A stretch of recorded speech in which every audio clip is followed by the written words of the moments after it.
Je vous salue dans le nom puissant et glorieux de notre Seigneur Sauveur personnel Jésus-Christ. Ce matin, nous allons encore revenir, sur le mystère du sommeil.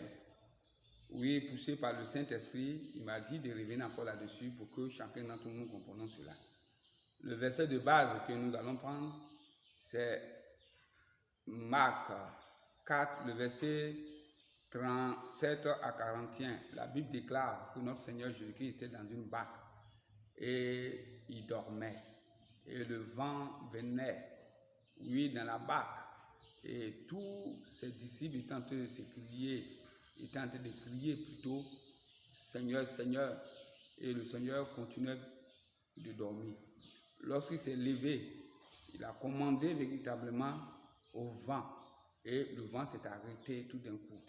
La Bible dit, ce miracle-là a marqué véritablement, ses disciples ont dit, quelle est cette personne? Qu'est-ce que le Saint-Esprit voulait nous dire par là? Le Saint-Esprit voulait nous dire simplement que le Seigneur Jésus-Christ ne dormait pas. Comme je l'ai dit, l'homme est tripartite, esprit, âme et corps. Et notre deux personnalités, spirituelle, notre âme, qui est, comme je le dis, le moteur de notre corps, et notre esprit qui est plus dans la partie spirituelle, dans laquelle il y a notre cœur. Lorsque nous dormions, ces deux entités sont dans le surnaturel, raison pour laquelle, lorsque nous dormions, nous pouvons faire des songes.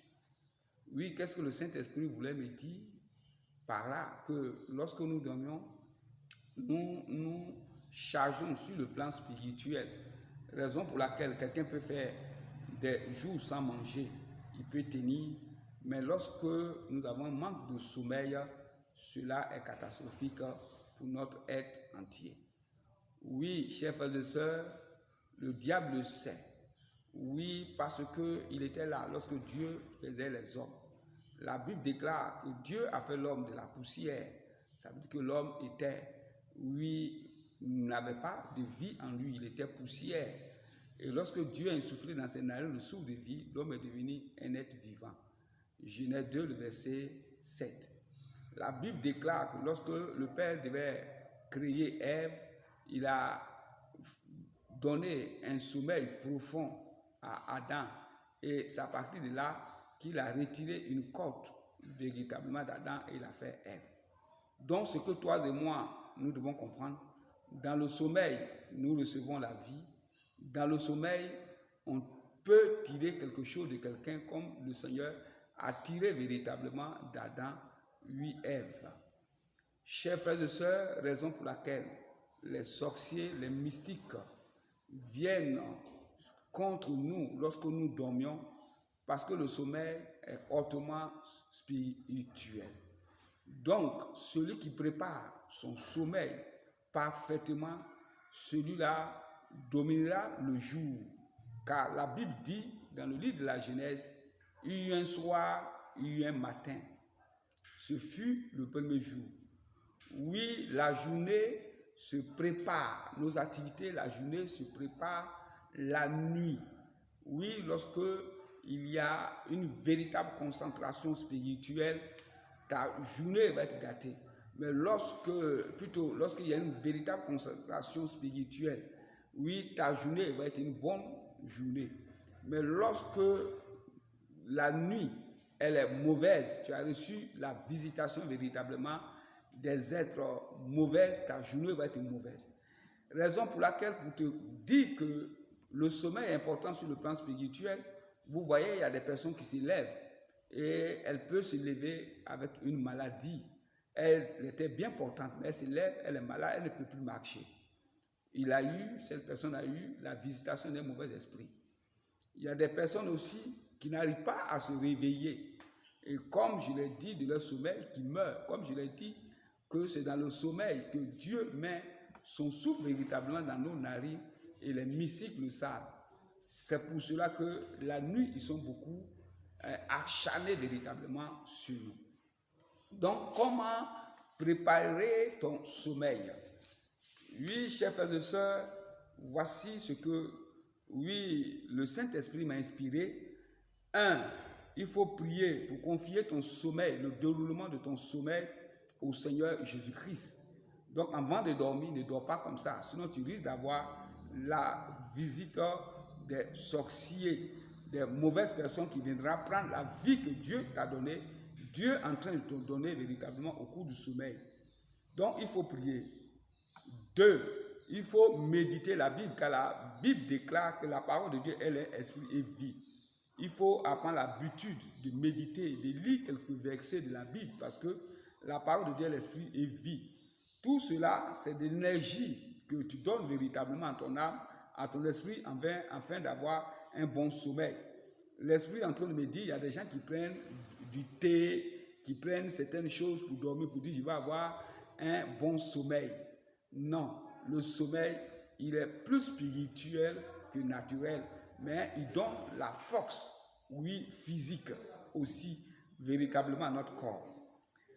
Donc, 3e, ce que vous devez comprendre, vous devez avoir l'habitude d'aimer les cantiques. Lorsque tu es visité par les mauvais esprits, oui, tu fais des cauchemars, il faut avoir l'habitude d'aimer des cantiques, des musiques chrétiennes. Oui, il faut remarquer quelle est la musique, quel est le cantique que je mets et je dors très bien. Parce qu'il ne suffit pas de mettre n'importe quel cantique. Aujourd'hui, il y a certaines personnes qui chantent de façon charnelle. Donc, il faut regarder quel est le cantique de tel chanteur qui me donne un sommeil paisible. Et quand je dors, oui, avec ce cantique-là, le matin, mon sommeil devient bien. Comment préparer le sommeil? Avoir de bonnes pensées. Ce n'est pas au moment où tu vas dormir que tu vas venir prendre le net, voir des trucs sensationnels. Ce n'est pas au moment où tu vas dormir que tu vas encaisser ton crédit avec quelqu'un. Ce n'est pas au moment où tu vas dormir que les heures qui suivent, plutôt les minutes qui suivent, que tu vas régler un litige. Non, le lit est fait pour recevoir l'énergie spirituelle positive pour que le lendemain, nous mettions cela en action. Le lit, être dans le lit n'est pas un règlement de conflit. Ce n'est pas dans le lit qu'on règle les conflits. Oui, si nous pouvons amener les enfants à dormir et nous-mêmes, oui, ne jamais relâcher lorsque nous avons l'occasion véritablement de dormir, car le sommeil est une énergie spirituelle. Oui, ce que tu dois comprendre aussi, avoir un sommeil suffisant. Nous devons avoir un sommeil suffisant. D'autres restent à la télé, d'autres font des choses et ils n'ont pas de sommeil suffisant. Le matin, ils sentent des douleurs. Non, à partir de maintenant, tu dois maîtriser ton sommeil. Ne jamais dormir, oui, la tête en bas. Oui, la circulation du sang compte beaucoup. Oui, parce que le sang comporte l'âme. Si ton lit est mal placé et que ta tête est en bas, ça veut dire que tu es incliné. Oui, chers frères et sœurs, et que le sang n'arrive pas à circuler normalement, cela n'est pas bon sur le plan spirituel. Maintenant, ce que nous devons comprendre, c'est que nous devons éviter aussi. Oui, nous devons éviter les bruits autour de nous, car lorsque tu dors, tes oreilles ne sont pas fermées.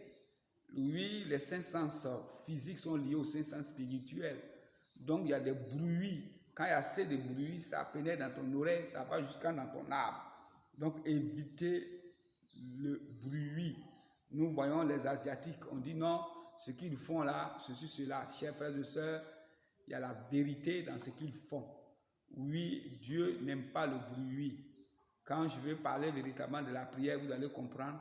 Quand nous allons rentrer dans la profondeur de la prière, la méditation, ce n'est pas tout qu'on parle, ce n'est pas dans tout que la voix doit sortir. Non, non, non. Donc, tu vas comprendre que le Seigneur n'aime pas le bruit. Nous ne devons pas réveiller des gens brusquement. Lorsque tu réveilles quelqu'un brusquement, la personne peut mourir, ou son âme, lorsque son âme rentre en lui, brusquement, la personne peut ne pas être à l'aise durant la journée. Parce que, qu'est-ce qu'on dit? Le sommeil est une seconde mort. Donc, lorsque la personne dort, son âme, son esprit n'est pas là. Il peut aller se promener. C'est une réalité spirituelle, c'est pour cela que nous faisons des songes. Donc, lorsque vous devez réveiller quelqu'un, réveillez-le doucement. Comme je l'ai dit, nous devons éviter de dormir avec les mauvais souvenirs.